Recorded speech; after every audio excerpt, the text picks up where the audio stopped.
Yes, in the last lecture what we have done कि आपके पास ये जो आउटलुक था ये क्या बेसिकली बना, रूट नोड। अब आउटलुक के पास डिफरेंट वैल्यूज थी, one is humidity, sorry outlook के पास डिफरेंट एट्रीब्यूट्स थे, वन इज और इस डेटा सेट में ह्यूमिडिटी, यहां पर क्या था रेन, सॉरी कोई और एट्रीब्यूट होगा यहाँ पे, बेटा मिनट पहले एट्रीब्यूट देख ले कौन कौन से थे। Yes, temperature, humidity and windy, आपके पास 3 और एट्रीब्यूट्स थे। अब आपने इस न्यूमेरिकल को आगे सॉल्व कैसे करना है। यस, यहां पर अब आउटलुक जब भी ओवरकास्ट होगा तो इन्होंने पहले थोड़ा सा गलत दिया है, पहले ये डायमंड सॉरी रेक्टेंगल में आएगा और यहां पर ये लीफ नोड इसमें आएगा। तो जब भी ओवरकास्ट होगा तो आपको पता है कि आपकी आउटपुट क्या आने वाली है, तो इसको तो आगे एक्सपेंड करने की कोई रिक्वायरमेंट नहीं। अब इसके बाद आउटलुक सबसे पहले रूट नोड आ गया, फिर उसके बाद कौन सा आप सिलेक्ट करोगे, ह्यूमिडिटी हो सकता है, ठीक है, अगर सनी है सनी के लिए सिलेक्ट करना होगा और रेन के लिए सिलेक्ट करना होगा। जितनी अलग अलग वैल्यूज थी, इसकी अलग अलग कितनी वैल्यूज थी, 3 थी मुझे लगता है या 4 थी। Let me go to the data set, ये डेटा सेट था ना। अब आपके पास क्या था, सनी एक वैल्यू थी, ओवरकास्ट एक वैल्यू थी, रेन एक वैल्यू थी। सो 3 वैल्यूज थी। जब भी ओवरकास्ट था तो यस था, तो ये वाली एक्सपेंड नहीं होगी। तो अभी आपके पास यहां ओवरकास्ट है एंड यहां पर क्या होगा, रेनी के लिए नेक्स्ट नोड कौन सी होगी, इसके लिए नेक्स्ट नोड सनी के लिए कौन सी होगी, तो अब आपको ये सिलेक्ट करनी होगी। सो पिछले केस में आपका जो रूट नोड था वो क्या था, होल डेटा सेट। इस बार जो रूट नोड आप किसके कंपैरिजन में करोगे, ओवरकास्ट के लिए। ये पॉइंट क्लियर हुआ या नहीं, किसी को कोई डाउट हो इस पॉइंट में, any doubt please ask me. देखो अगर डाउट नहीं है तो आगे हम चलते हैं इसमें। अब सनी के लिए आपने बेसिकली चेक करना है कि नेक्स्ट रूट नोड कौन सा होगा, ठीक है। So when outlook equals to sunny, आपने वो वाली सारी रोज डेटा सेट में से उठा ली, वो वाली सारी रोज आपने डेटा सेट में से उठा ली। सो आपको अब कैलकुलेट क्या करना है, इंफॉर्मेशन गेन। इंफॉर्मेशन गेन का फॉर्मूला क्या है, that is entropy of S minus SV, entropy of SV divided by whole। सो अब एंट्रोपी S का मीनिंग क्या होगा यहां, yes anyone, yes next node पे एंट्रोपी ऑफ S का मीनिंग क्या होगा, when outlook equals to sunny, इसके कंपैरिजन आपको ये बेसिकली आपकी एंट्रोपी होगी। सो आपके पास यहां यस वाली कितनी है टोटल 2, नो वाली कितनी है 3। सो इसकी प्रोबेबिलिटी या इसकी एंट्रोपी क्या होगी, yes what is the entropy formula, minus sigma p log two p. So इसका फॉर्मूला क्या होगा, माइनस 2/5 log 2 2/5 प्लस 3/5 log 2 3/5। इसका इज इट क्लियर और नॉट, यस सर। ओके। सो अब इसको देखो, हम आउटलुक इक्वल्स टू सनी के लिए देख रहे थे, यस तो अब ये वाली एंट्रोपी किसकी है, आपके एंट्रोपी ऑफ एस, मतलब अब आपके लिए रूट नोड के लिए मेन सैंपल ये है, क्योंकि अब एंट्रोपी इक्वल टू सनी के लिए कैलकुलेट करोगे, ठीक है। तो ऐसे ही आपने आगे उसके केस में इस तरह से कर ली। टेम्परेचर के केस में तीनों वैल्यूज के लिए आपने कैलकुलेट करी, फिर सनी में से माइनस करी। इज दिस पॉइंट क्लियर और नॉट?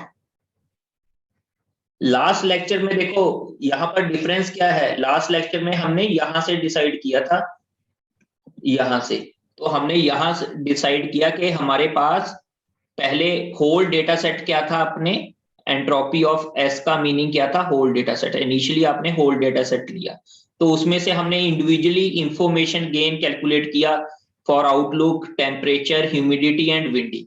तो उसमें से हमें पता लगा कि information gain is maximum for outlook. तो अब आउटलुक आपकी रूट नोड आ गई, तो इसके नेक्स्ट नोड्स कौन सी होंगी? देखो तीन वैल्यूज थी, सनी, ओवरकास्ट, रेनी। जब भी ओवरकास्ट था तो यस है, तो यहां पर तो मेरा डिसीजन लेना बिल्कुल इजी था। लेकिन जैसे ही सनी होगा तो कौन सी रूट नोड होगी, तो अब आप उसके लिए कैलकुलेट कर रहे हो, तब entropy of S means when outlook is equal to sunny, तो आप अब उसके लिए पूरे का पूरा इंफॉर्मेशन गेन कैलकुलेट कर रहे हो। Is it clear? देखो किसी को कोई भी डाउट है तो पूछो।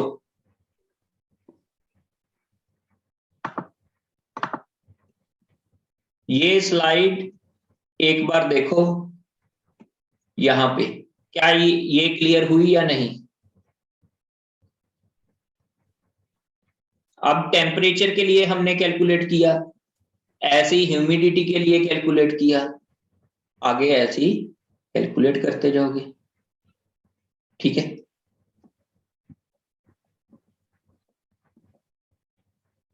सो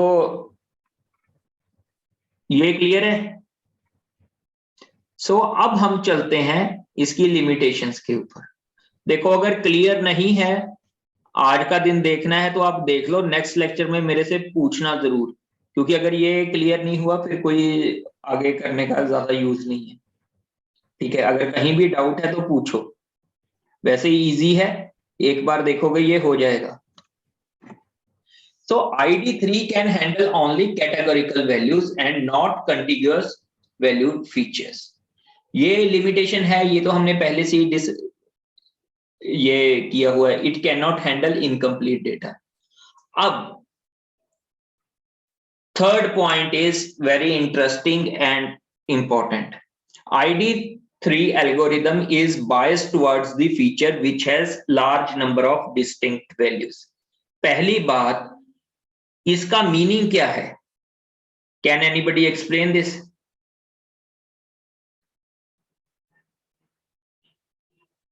यस, कोई बताएगा ये? Anyone? ID3 algorithm is biased towards the feature which has large number of distinct values. पहली बात, इस लाइन का मीनिंग क्या है? Let us suppose there are two features A and B. A में वैल्यूज हैं, कैटेगरिकल वैल्यूज हैं, good, bad, good, bad. B में वैल्यूज हैं फेयर, एक्सीलेंट, एवरेज एंड एक कुछ और कर लो, वेरी गुड। तो आपके पास 4 रोज हैं, 1 2 3 4। ए में डिस्टिंक्ट वैल्यूज कितनी है? 2। बी में कितनी है? 4। तो अब ये हमें बोल क्या रहा है? ये हमें ये कह रहा है कि ID3 algorithm is biased towards the feature which has large number of distinct values. इसका मीनिंग क्या है कि ये बायस है बी की तरफ, ए की तरफ नहीं, क्योंकि बी में 4 डिस्टिंक्ट वैल्यूज हैं ए की बजाय। अब ध्यान से सुनना आगे। This is due to the reason that feature is chosen on the basis of information gain which is the difference between entropy of parent set and average information entropy of features. अब यहां इस line का meaning क्या है, information gain से आपको पता लगेगा। इसका फॉर्मूला दोबारा लिख रहा हूं मैं।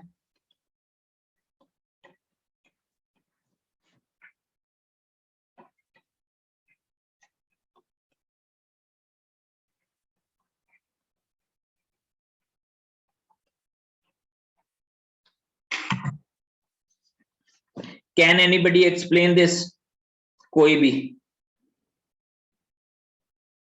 देखो, अब तो क्लियर होना चाहिए। ये बोल रहा है कि ये जो जिसमें नंबर ऑफ वैल्यूज ज्यादा होंगी, ये वाला फैक्टर क्या होगा, ज्यादा लार्ज होगा। ये वाला क्यों होगा भी ये वाला लार्ज? तो इसमें से क्या होगा,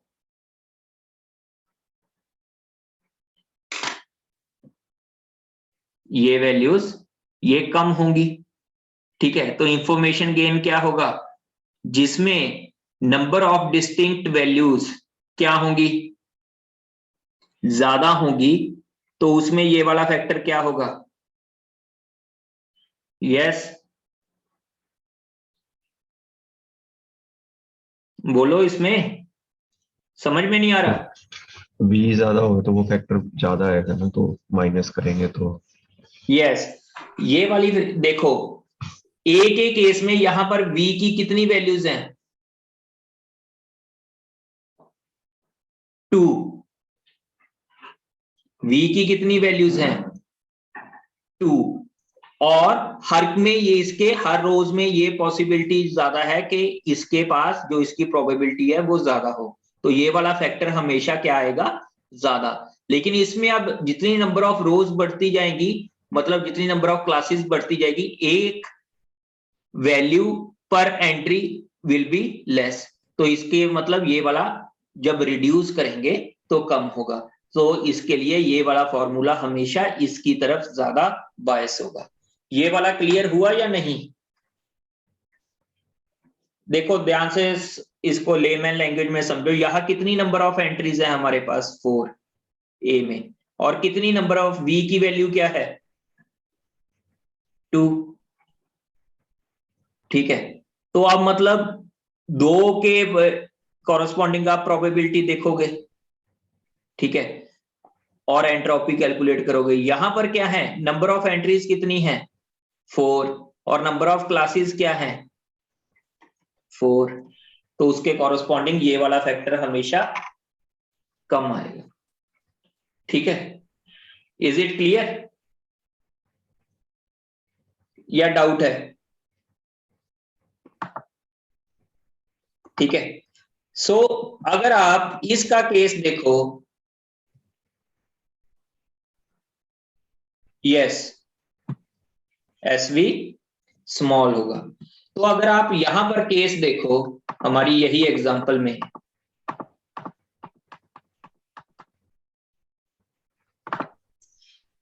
आउटलुक के पास कितने नंबर ऑफ वैल्यूज थी, सनी, ओवरकास्ट, रेनी, 3 थी आउटलुक के पास। टेम्परेचर के पास कितनी थी, हॉट, माइल्ड, कूल। ठीक है, ह्यूमिडिटी के पास कितनी थी, हाई, नॉर्मल, हाई, मतलब ये तो 2 थी ह्यूमिडिटी के पास, विंडी के पास भी 2 थी। सो हेयर आउटलुक एंड ये जो ID3 आपका एल्गोरिदम है, ये हमेशा किसकी तरफ बायस था, आउटलुक और टेम्परेचर की तरफ। क्लियर है ये पॉइंट? ये पॉइंट क्लियर है या नहीं?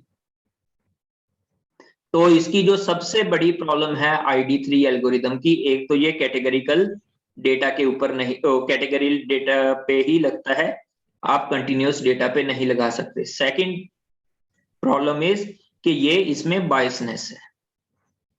क्लियर? जिसको नहीं क्लियर हुआ भी अभी पूछ लो, क्योंकि फिर बाद में इसमें इसकी वैल्यू देखो, एसवी की वैल्यू कितनी आएगी, that will be large in case of attribute A as comparison to case of attribute B. तो जितना माइनस ज्यादा होगा मतलब इंफॉर्मेशन गेन आपका कम होता जाएगा। ठीक है, तो इसका थर्ड लिमिटेशन ये होगी। अब फोर्थ लिमिटेशन क्या है? ओवरफिटिंग। ओवरफिटिंग क्या होती है कि आपने लेट अस सपोज एरर के साथ ट्रेन कर लिया। अगर एरर के साथ आपने ट्रेन कर लिया, लेट अस सपोज ये वाला जो ट्रेनिंग सेट था ये माइनस की बजाय पॉजिटिव क्लास को बिलोंग कर रहा था, तो आपका जो पूरे का पूरा ट्री होगा वो गलत बन जाएगा। ठीक है, सो एक ऐसी गलत एग्जांपल के साथ अगर आप करोगे तो आपका ट्री गलत हो जाएगा। तो इसको रिमूव करने के लिए आपके पास pruning, different kind of pruning techniques use की जाती हैं, जो कि आपके अभी सिलेबस में हम नहीं करेंगे, लेकिन जो ई कंटेंट है उसमें ये दिया हुआ है। जो इंटरेस्टेड हैं स्टूडेंट्स वो उसको देख सकते हैं। देखो ये इन्होंने क्या दिया हुआ है कि साइज ऑफ ट्री और एक्यूरेसी, ठीक है, on training data and on testing data, कि जब आपके पास ओवरफिटिंग की एग्जांपल हो। ये तो ऑब्वियस बात है, जब ओवरफिटिंग होगी तो आपकी एक्यूरेसी डिक्रीज होगी। Clear? So this is all about ID3 algorithm. अब ID3 एल्गोरिदम हमने कर लिया। अब ID3 एल्गोरिदम के एक्सटेंडेड वर्जन कौन सा था? ID3 एल्गोरिदम का एक्सटेंडेड वर्जन कौन सा था आपके पास? That is called C4.5। तो जिसमें आपके कंटिन्यूअस डेटा भी हैंडल किए जा सकते हैं और साथ ही में उसमें ये जो इंफॉर्मेशन गेन का बायसनेस था हम उसको रिमूव करेंगे। ठीक है, so let us switch to second slide, जो कि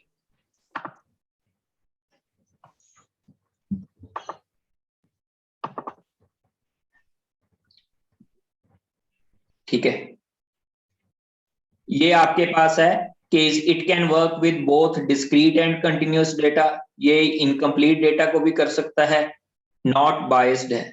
ठीक है, तो ये वाला लास्ट वाला पॉइंट अभी हम करेंगे नहीं कि सिंगल पास प्रूनिंग क्या है, वो अगर लास्ट में देखेंगे अगर आपके पास हमारे पास टाइम बचा। ठीक है, सो ID3 algorithm information gain metric is biased towards a feature with large number of distinct values। ये अभी हमने डिस्कस करा था। The limitation of ID3 algorithm is handled by normalizing the information gain metric using a parameter called split info।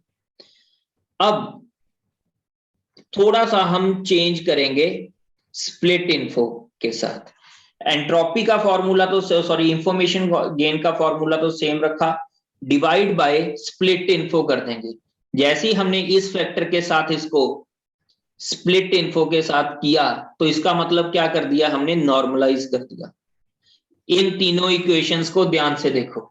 अब आपके पास formula क्या बन गया? Information gain divide by split info.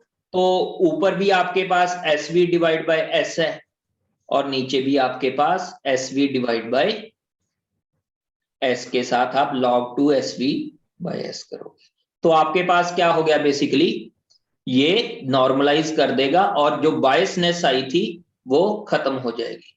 अब मेरा क्वेश्चन यही है कि ये वाला पॉइंट आपको,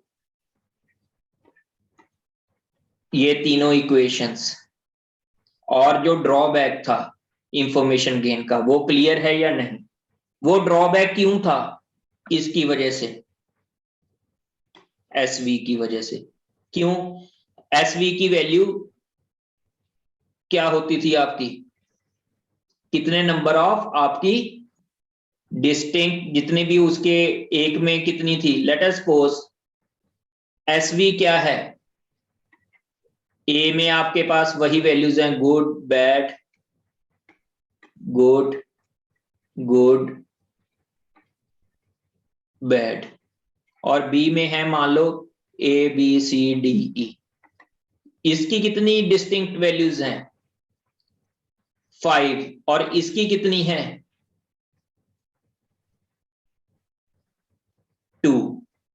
ठीक है। सो एसवी की जो प्रोबेबिलिटी आप करोगे तो कितनी आएगी, गुड की करोगे तो 2/5, बैड की करोगे तो 3/5, but in case of B probability कितनी होगी हर की, 1/5, जिसकी वजह से ये वाला फैक्टर जो होगा वो क्या होगा, कम होगा इसके। तो आपके पास ये जो नेगेटिव वाला साइन था वो नेगेटिव वाली टर्म्स छोटी होगी अगर आपके पास सारी की सारी डिस्टिंक्ट वैल्यूज हैं। So information gain will be more as compare to this attribute. ठीक है, अब क्लियर है एसवी की वजह से ये क्यों था। अब हमने इस बायसनेस को रिमूव करने के लिए डिवाइड बाय क्या कर दिया, दिस स्प्लिट इन्फो। ठीक है, इससे बेसिकली क्या होगा, वो नॉर्मलाइज हो जाएगा क्योंकि ऊपर नीचे दोनों में एक ही तरह की वैल्यूज होंगी। So this point is clear और not. So I think this point is clear. So we will move to this handling continuous values.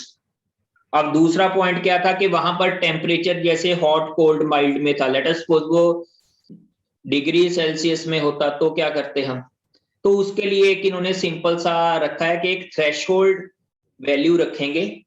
वो थ्रेशोल्ड वैल्यू कैसे कैलकुलेट करनी है वो अभी हम देखेंगे, लेकिन उस थ्रेशोल्ड वैल्यू में आपने बाइनरी में कर लिया। लेट अस सपोज आपने 35 की थ्रेशोल्ड वैल्यू रख ली, यहां greater than sorry less than equals to 35, यहां ग्रेटर देन 35। तो क्या होगा आपके पास, बेसिकली आपने दो क्लासेस में, दो बाइनरी क्लासेस में डिवाइड कर लिया। तो अब आपके पास जो कैटेगरिकल डेटा होगा उसको भी आप सॉरी कंटिन्यूअस डेटा होगा उसको आपने कन्वर्ट कर लिया किसमें, कैटेगरिकल डेटा में। बट द बिगेस्ट क्वेश्चन है कि आपके पास ये वाली वैल्यू थ्रेशोल्ड वैल्यू आप डिसाइड कैसे करोगे। कॉन्सेप्ट क्लियर है, बेसिक कॉन्सेप्ट, किसी को इसमें कोई डाउट हो बेसिक कॉन्सेप्ट में। ठीक है, सो अब हमने चेक करना है कि वो थ्रेशोल्ड वैल्यू कैसे डिसाइड की जाती है।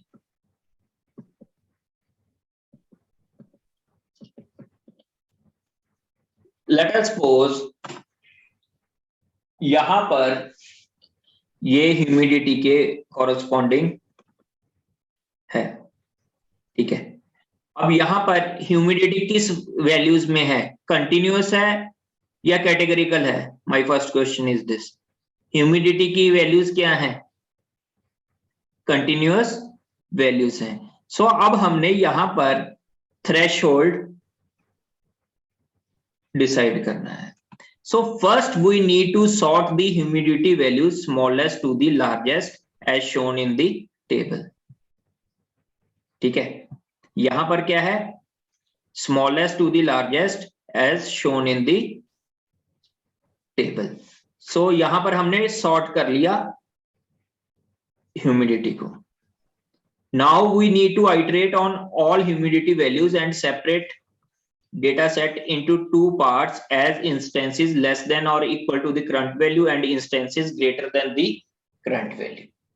We calculate the gain or gain ratio for every step. The value which maximizes the gain would be the threshold.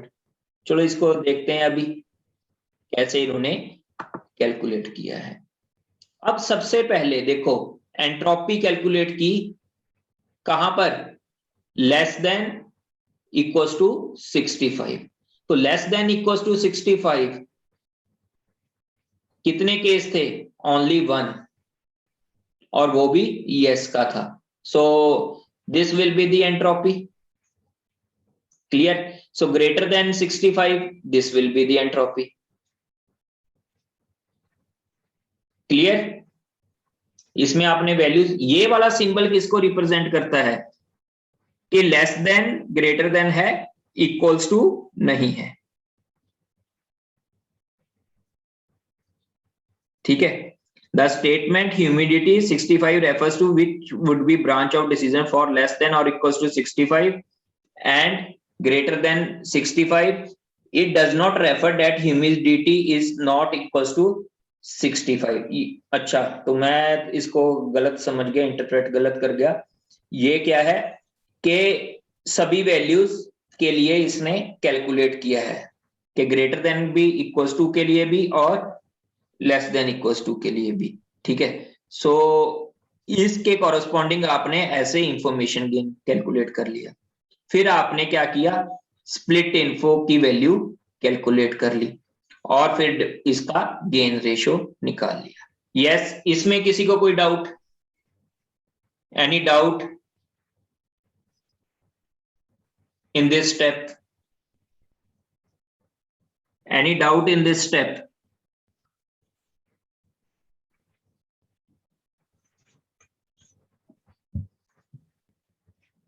ठीक है, देखो अगर किसी को कोई डाउट है वो पूछ सकता है, क्योंकि अगर मैं इसको सॉल्व करने बैठ गया तो बहुत टाइम लग जाएगा। तो ये वैल्यूज कैसे आई ये आपको क्लियर हुआ? अब आपके पास गेन रेशियो क्या आ गया, 0.126।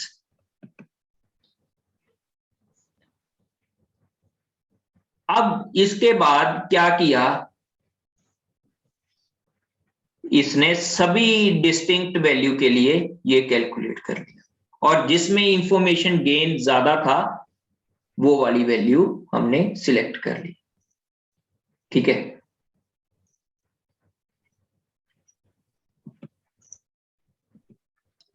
क्लियर? तो ही इंफॉर्मेशन गेन किस में ज्यादा था, 0.126 में।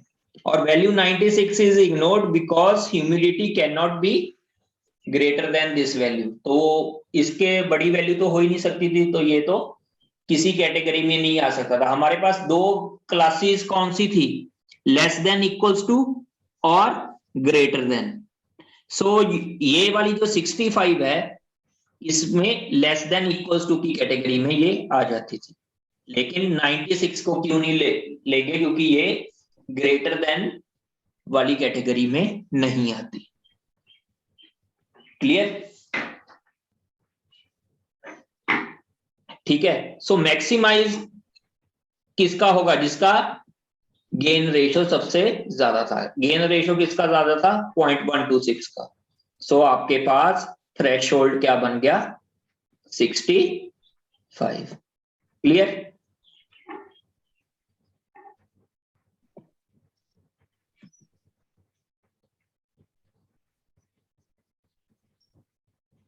क्लियर है ये? सो अब हम इस न्यूमेरिकल को सॉल्व करेंगे।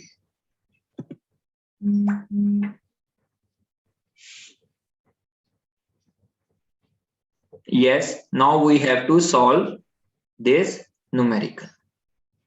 अपनी नोटबुक निकाल लो और इसको सॉल्व करने की कोशिश करो मेरे साथ। सो सबसे पहले हमें क्या चाहिए, एंट्रोपी ऑफ सैंपल। इनिशियली हम क्या मानते हैं, एंट्रोपी आपके पूरे डेटा सेट को। ठीक है, एंट्रोपी किसको मानेंगे, पूरे डेटा सेट को। सो डेट इज माइनस log 2 1 2 3 4 5 6 7 8 9 10 11 12 13 14 2 3 4 5। ठीक है, सो 9/14 9/14 प्लस 5/14 5/14। क्लियर? ये तो इतना ही आएगा। ठीक है, जो भी वैल्यू आएगी। सो ये हमने इनिशियली इसकी वैल्यू कैलकुलेट कर ली। नेक्स्ट, अब हमने when outlook equals to sunny उसके लिए की जैसे पहले की थी। तो पहले यहां तक तो हम कर चुके थे।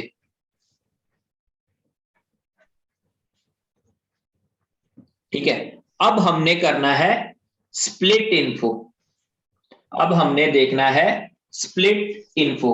So what is the formula for split info?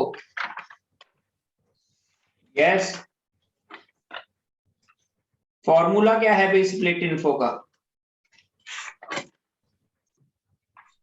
तो उस फॉर्मूला को अप्लाई करो और आगे देखो, ठीक है। सो स्प्लिट इन्फो का यहां पे फॉर्मूला है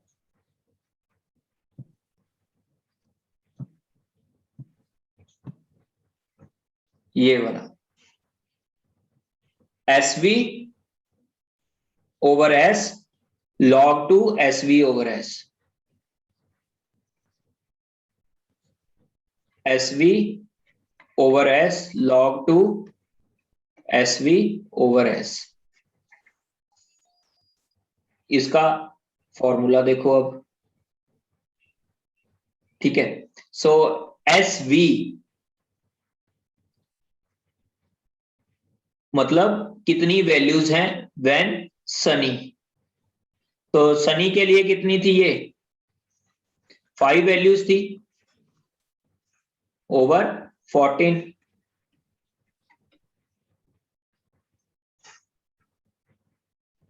ठीक है। log 2 5 14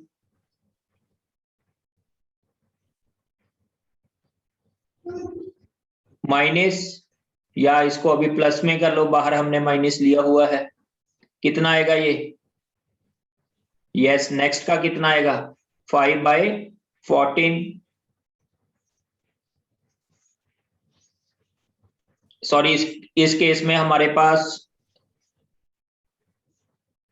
और log 5/14, ठीक है।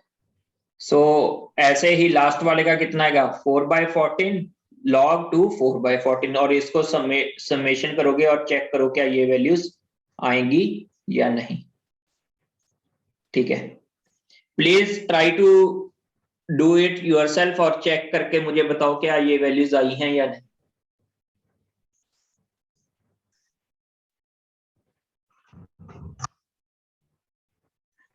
सभी कैलकुलेटर निकाल लो और इसको करो, 2 मिनट की बात है ये। तो गेन रेशियो कैसे निकालोगे फिर बाद में दोनों को डिवाइड करके, सो तब आपने फर्स्ट उसकी गेन रेशियो कैलकुलेट कर ली, डेट इज 0.155। ये वाली कैसे कैलकुलेट हुई ये क्लियर हुई, यस और नो? Yes sir. ठीक है, तो ये कैसे कैलकुलेट हुई ये आपको क्लियर होनी चाहिए। सो नेक्स्ट अभी हम करेंगे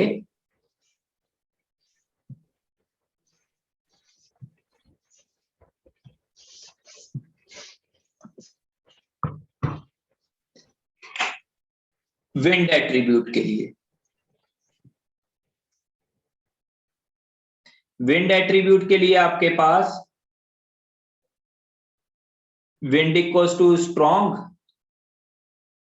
and wind equals to weak, दो के लिए आपने ऐसी, ये कैटेगरिकल था तो इसके लिए भी आपने इजीली कैलकुलेट कर लोगे सेम। नेक्स्ट ह्यूमिडिटी आपके पास क्या थी, कैटेगरिकल थी, तो सॉरी कंटिन्यूअस थी, तो इसको पहले आपने सॉर्ट किया इसकी वैल्यूज को के अकॉर्डिंग, और बाद में आपने पहले थ्रेशोल्ड वैल्यूज निकाली। जैसी थ्रेशोल्ड वैल्यूज आपने निकाल ली उसके बाद आपने ऐसे लिख लिया, ठीक है।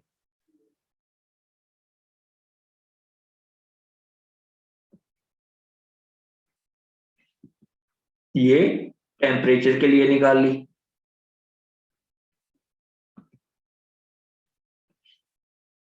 ये देखो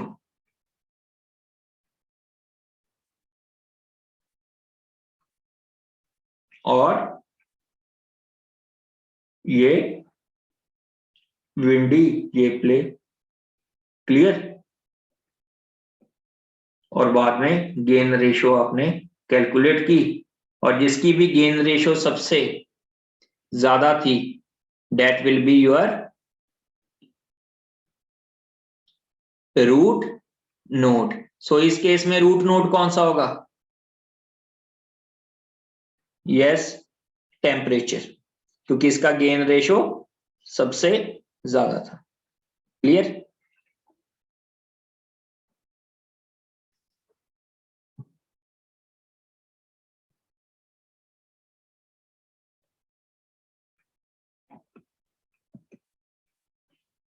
यस, ये इस न्यूमेरिकल में किसी को कोई प्रॉब्लम हो?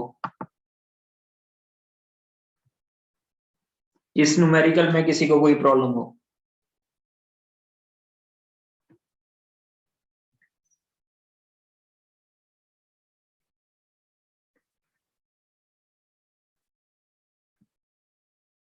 सो ये आपका हो गया सेकेंड पार्ट, दैट इज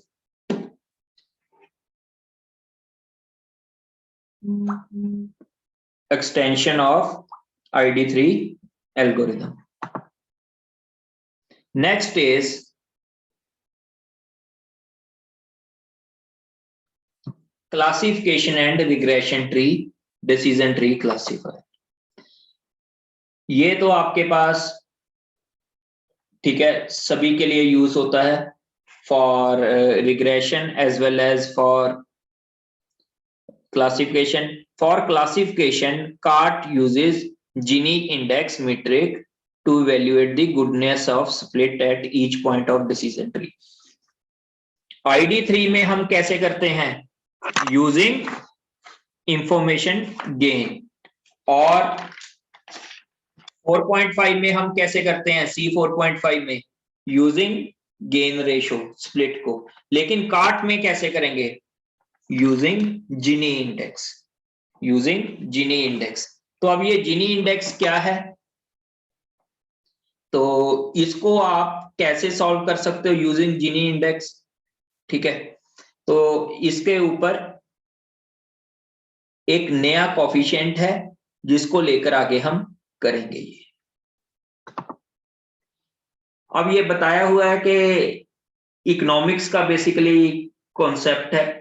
तो ये जो जिनी इंडेक्स है ये क्या है, कहां से आपका डिराइव हुआ? बेसिकली जिनी इंडेक्स के लिए इन्होंने क्या किया,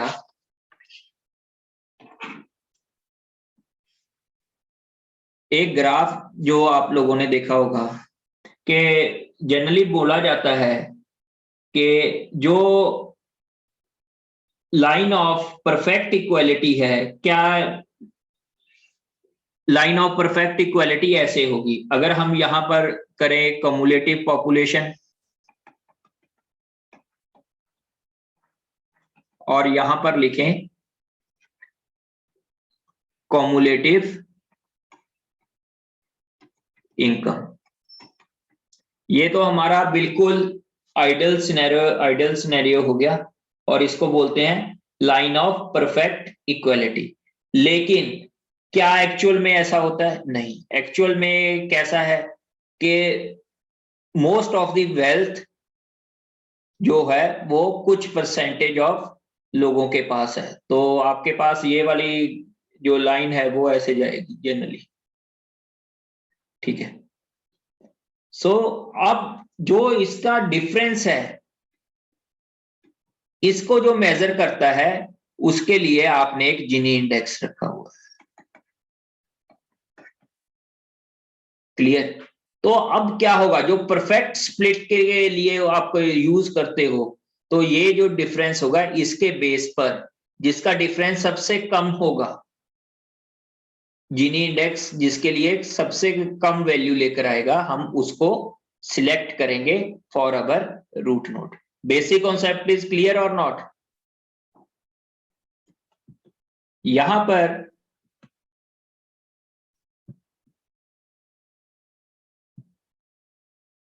ये देखो, ठीक है, अब यहां पर जिनी इंडेक्स इन्होंने बोला किसको?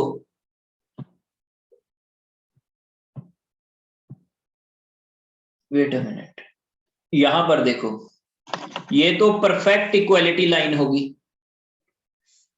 और इसके बीच का जो एरिया है दैट इज कॉल्ड ए। ये वाला एरिया क्या है, किससे रिप्रेजेंट किया, ए से। ये वाली लाइन क्या होगी भाई, अगर सारे के सारे यहीं पर लाई करते हो, ये क्या है, perfect inequality line.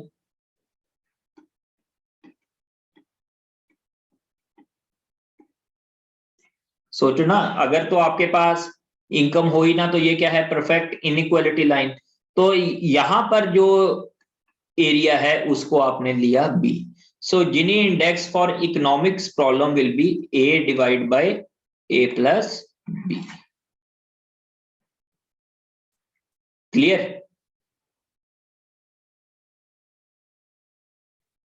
So therefore 0 is the ideal value of Gini coefficient. 0 क्यों होगा, जब a की वैल्यू 0 होगी तब क्या होगा, 0। ठीक है, and when b is equal to 0 तो कितनी होगी, जब b की वैल्यू 0 होगी, then Gini index will be 1। Clear. Hence, smaller the value of Gini coefficient, better is the distribution. तो ये तो देखो बेसिक कॉन्सेप्ट है इकोनॉमिक्स के लिए। अभी हम इसको अपनी क्लासिफिकेशन प्रॉब्लम्स में कैसे लगाएंगे और डिसीजन ट्री बनाएंगे कैसे, वो अभी नेक्स्ट लेक्चर में देखेंगे। लेकिन उससे पहले हमें ये समझना होगा कि ये जीनी इंडेक्स बेसिकली है क्या। ये बेसिकली जो आपका आइडियल सिनेरियो से डिफरेंस है, डिग्री ऑफ इंप्योरिटी बोल सकते हो, उसको रिप्रेजेंट करता है जीनी इंडेक्स। यहां तक किसी को कोई डाउट हो?